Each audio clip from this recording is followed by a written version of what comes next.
Hello and welcome to the channel. This is the CBSE Class 9 English Language and Literature Lesson 5 The Happy Prince.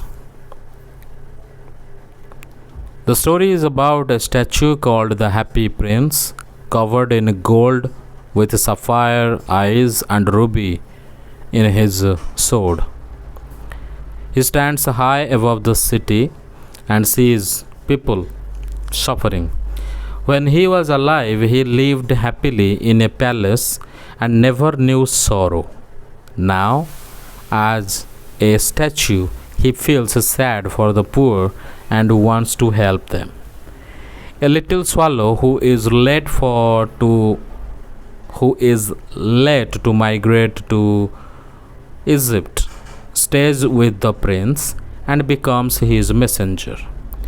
The prince asks the swallow to give his ruby to the poor seamstress whose son is sick, his sapphire eyes to a struggling playwright and a match girl, and his gold leaves to the poor people in the city.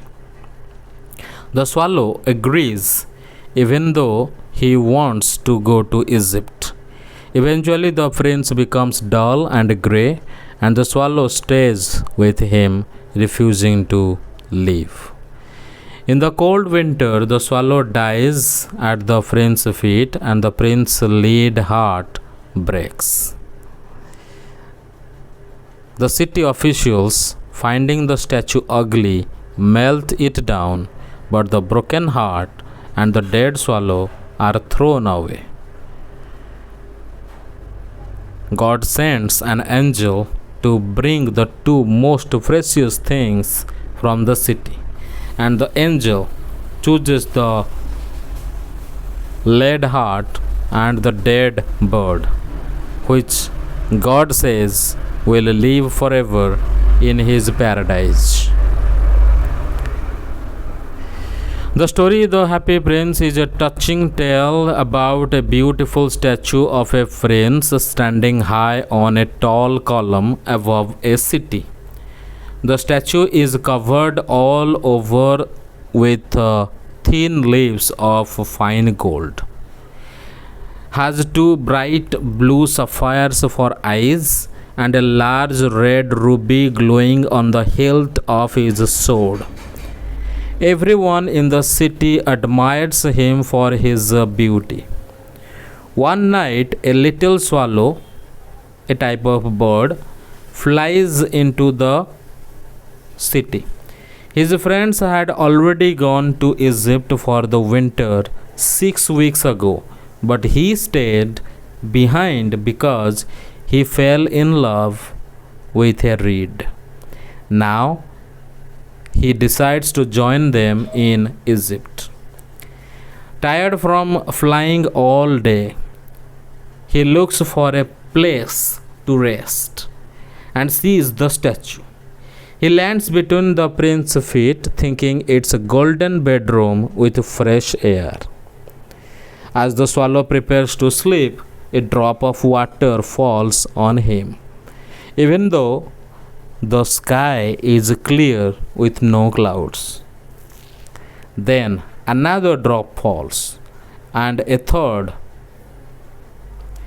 Annoyed, he looks up and sees that the happy prince is crying. Tears are running down his golden cheeks, and his face looks beautiful in the moonlight. The swallow feels pity and asks who he is. The prince introduces himself and explains why he is weeping. When he was alive, he was a real prince who lived in a palace called San Suki, where sorrow was not allowed. He was always happy, surrounded by courtiers who called him the Happy Prince. He played in beautiful gardens, danced, and never knew about the world's misery. After he died, They made his this statue of him and placed it high up, where he can now see all the ugliness and poverty in the city. Even though his heart is made of lead, he can't help but cry. The prince tells the swallow about a poor seamstress who sees far away in a little house. She is thin and tired with rough red hands from needle pricks. She is embroidering passion flowers on a satin gown for the queen's loveliest maid of honor to wear at a court ball. Her little boy is sick with fever in the corner bed, crying for oranges, but she can only give him river water. The prince asks the swallow to take the ruby from his sword hilt and give it to her, since his feet are fixed to the pedestal and he can't move. The swallow hesitates because he is expected in Egypt, where his friends are enjoying the warm Nile, lotus flowers, and palm trees. He doesn't like boys much, but the prince looks so sad that the swallow agrees to stay one night and help. The swallow plucks the ruby and flies over the city, passing the cathedral with marble angels, the palace where a girl on the balcony worries about her dress being ready, not knowing the seamstress is making it, and the river with ships. He reaches the poor house, places the ruby next to the woman's thimble while she is asleep, and fans the boy's hot forehead with his wings. The boy feels cooler and falls into a peaceful sleep. Back with the prince, the swallow feels warm inside despite the cold, and the prince says it's because he did a good deed. The swallow thinks about it and falls asleep. The next day, the swallow bathes in the river, visits monuments, and sits on a church steeple, excited to go to Egypt. But when he returns to say goodbye, the prince asks him to stay one more night. He describes a young man in a garret attic room trying to write a play for the theater director. The man is cold, hungry, and faint, with withered violets beside him. He can't finish because there is no fire. The prince has no more rubies but offers. The next day, the swallow bathes in the river, visits monuments, and sits on a church steeple, excited to go to Egypt. But when he returns to say goodbye, the prince asks him to stay one more night. He describes a young man in a garret, means attic room, trying to write a play for the theater director. The man is cold, hungry, and faint, with withered violets beside him. He can't finish because there is no fire. The prince has no more rubies but offers one of his sapphire eyes brought from India 1,000 years ago. The swallow cries and refuses at first, but the prince commands him. The swallow plucks the eye, flies to the garret through a hole in the roof, and drops it in the violets. The young man thinks it's from an admirer and happily says he can now finish his play. The next day, the swallow watches sailors at the harbor and plans to leave, but the prince begs him to stay again. It's winter now and snow is coming, but in Egypt it's warm with crocodiles and palm trees. The prince points to the little match girl in the square below. She has dropped her matches in the gutter, ruining them. Without money, her father will beat her. She is barefoot, with no shoes or stockings, and crying. The prince asks the swallow to pluck his other eye and give it to her. The swallow refuses because the prince would be blind, but again the prince commands.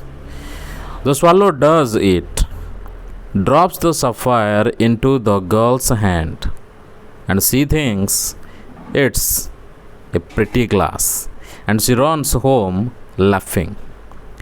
Now, blind, the prince tells the swallow to go to Egypt, but the swallow decides to stay forever because he loves the prince.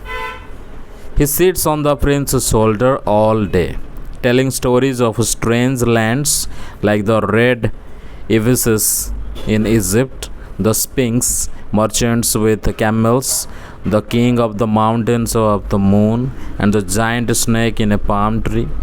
The prince says these are marvelous, but the suffering of people is more marvelous and mysterious than anything. He asks the swallow to fly over the city and report what he sees. The swallow sees rich people partying in beautiful houses, while beggars sit at gates, starving children in dark lanes with pale faces, and two boys under a bridge hugging for warmth, chased away by a watchman into the rain. The swallow reports this, and the prince says to strip off his gold leaves one by one and give them to the poor, as people think gold brings happiness. The swallow does this leaf by leaf until the prince looks dull and grey. He gives the gold to the poor. Children's faces become rosier. They play and laugh, saying they have bread now. Then snow and frost come, making streets silver like. People wear furs. Boys skate in scarlet caps. The swallow gets colder, but won't leave the prince he loves. He picks crumbs secretly from the baker's door and flaps wings to stay warm. Finally, knowing he is dying, he flies to the prince's shoulder, says goodbye, and asks to kiss his hand. The prince, thinking he is going to Egypt, says to kiss his lips because he loves him. The swallow says he is going to the house of death, kisses the prince, and falls dead at his feet. At that moment, the prince's lead heart cracks in two from the hard frost. The next morning, the mayor and the town councillors see the shabby statue. No ruby, no eyes, no gold, just like a beggar with a dead bird at its feet. They decide to pull it down and melt it, as it's no longer beautiful or useful. For the art professor, in the furnace, the lead heart won't melt, so they throw it in a dust heap with the dead swallow. God tells an angel to bring the two most precious things in the city. The angel brings the lead heart and the dead bird. God says the bird will sing forever in his garden of paradise, and the happy prince will praise him in his city of gold. This is the end of the story. Thank you for watching. Please like, share, and comment, and subscribe to the channel if it helps. Thank you.